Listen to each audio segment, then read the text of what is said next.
My experience of lockdown was very little changed really from our daily lives, because we live in a very isolated part of Herefordshire, up on a hill where we're often snowed in or flooded in or blocked in by falling trees in the winds. As an author, I work at home and sit at my computer and take the dog out in between for a screen break.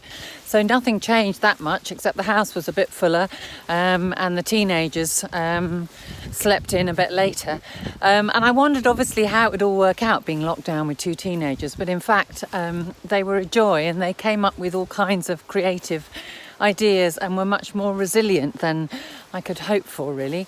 I think the best thing of all was to come down one morning and find them sitting at the table with two sewing machines, one borrowed from a next door neighbour, upcycling all their clothes. And this enthusiasm for sewing took over the house for quite a few weeks, really, turning everything from jeans into very, very short miniskirts to crop topping tops, creating bras out of nowhere, and goodness knows what. The whole gamut of teenage wardrobes were created, recreated, cut up and made into something new. And to me, that was an unexpected joy.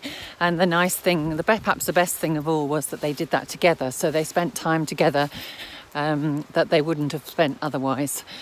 Hannah was supposed to be travelling around the world, and obviously that didn't happen. So they spent a lot of time together doing something lovely that they never would have done.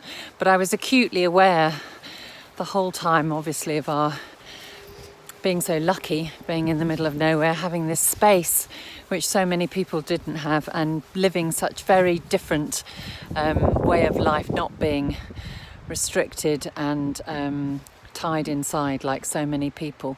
So I think the divides across the nation between people were more extreme, became even more aware of those differences and our distance from the front line, and lack of involvement in a day-to-day way of what was going on in the rest of the country.